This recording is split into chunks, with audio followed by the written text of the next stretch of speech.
Hi, Commodores fans. Falmouth taking on Hyannis today. I'm Joanne alongside my broadcast partners, Matt Levine and David Hadar.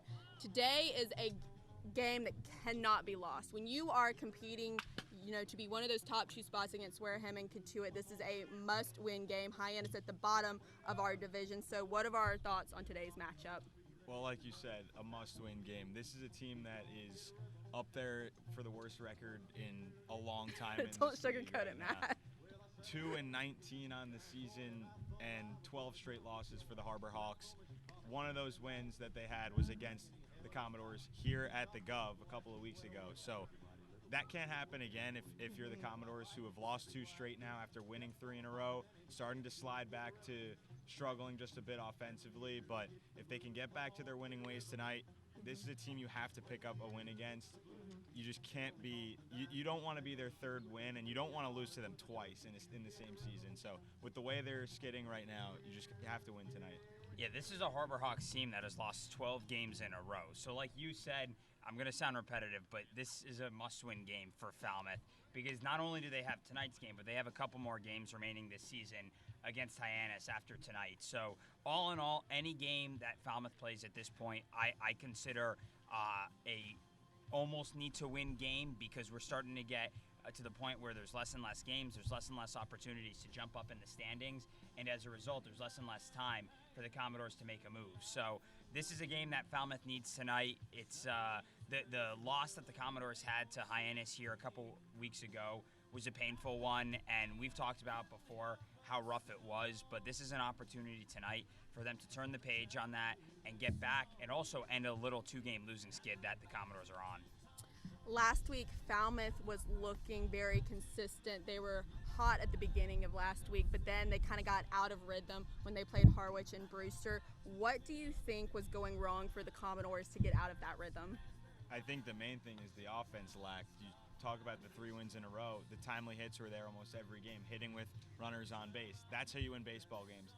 Last night, especially against Harwich, just 1 run scored in the 3rd inning and scoreless before that, scoreless after that.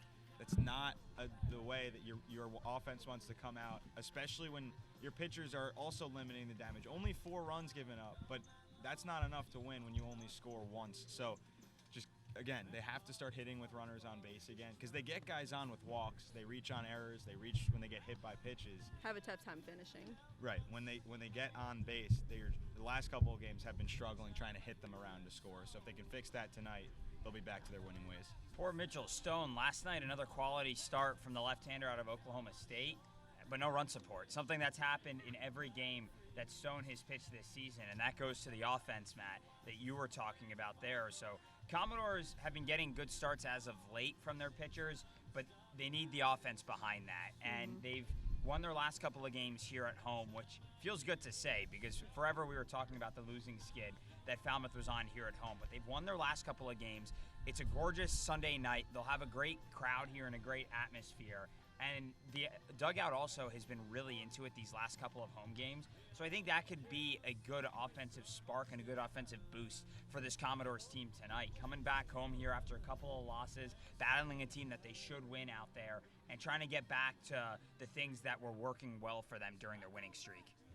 Last night, David was able to talk with Luke Boyers, so let's take a look at that interview. Joined now by Luke Boyers out of TCU. Luke, tonight, your second multi-hit game of the season. What was working for you at the plate? I had a really good at-bat left-handed, fouled some pitches off. I felt comfortable. I had seen all that he really had to throw. So I felt good in the box. And then right-handed, they've been playing in on the grass, and a great way to get started is a bunt, base hit. And finally they played off a little bit, so I was happy to get one down. You talk about that bunt. We haven't seen too many bunts from this Falmouth team this season. How much do you guys work on that, and how much experience do you have in bunt positions? So at school we actually pride ourselves in bunting. We bunt quite a bit, and for reasons like that, if you're not hitting too hot, it's an easy way to get a cheap knock and then kind of get things going. And coaches talk about it, and they really want us to kind of start enforcing it a little bit more. Falmouth dropping the game tonight has now lost a couple straight to both Brewster and Harwich. How do you guys respond off of a couple of tough nights of baseball? Well, the good news is we get to play tomorrow. That's the thing about up here. We got a 7-game stretch coming up. We get to play every day. Just got to bring the energy, get some rest tonight, show up tomorrow. At different times, different people have stepped up for the Commodores. You've seen Tyler Tuthill with his incredible outing with 6 scoreless innings. Chris Armstrong, just being committed to not striking out. There's only about 2.5 weeks left of this season. Who needs to step up to help these Commodores moving forward?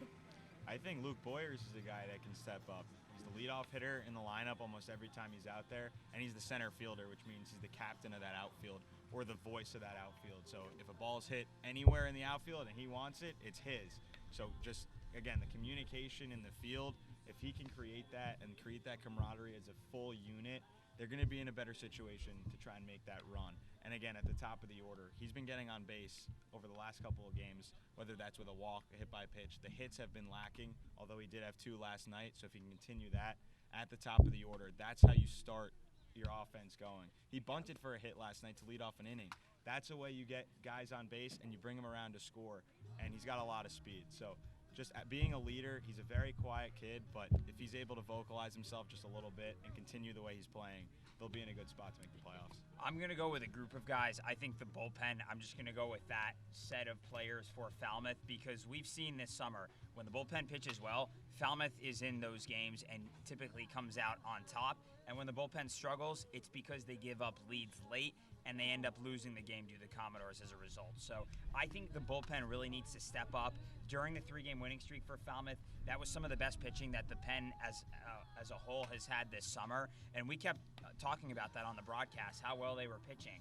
They went 14 1/3 innings during that win streak, had only given up a couple of hits, 1 total run and 13 strikeouts during the winning streak. So that's the kind of baseball that Falmouth really relies on this summer and has relied on up to this point. So I think if the bullpen can get back to being really locked down and shut down, because we've seen that the offense can be there and the starting pitching is really starting to come into its own for Falmouth. So you get that last position group to start to, keep showing up on a consistent basis night in, night out. That could really help pay off for Falmouth down the stretch. Falmouth taking on a struggling Hyannis in a must-win game tonight. But before I sign off, I want to just say thank you, Matt, and thank you, David, and thank you to all of the production people, all the camera guys, game day, the coaches, the players. This is actually going to be my last game as a Commodore. It is true what they say, when you graduate, you do have to enter the real world, and that is where I'm going to be with Fox Carolina down in South Carolina. I'm very excited, but sad to be leaving the Commodores. But I hope everybody has a great night of baseball. From Joanne Bethea, Matt Levine, and David Hadar.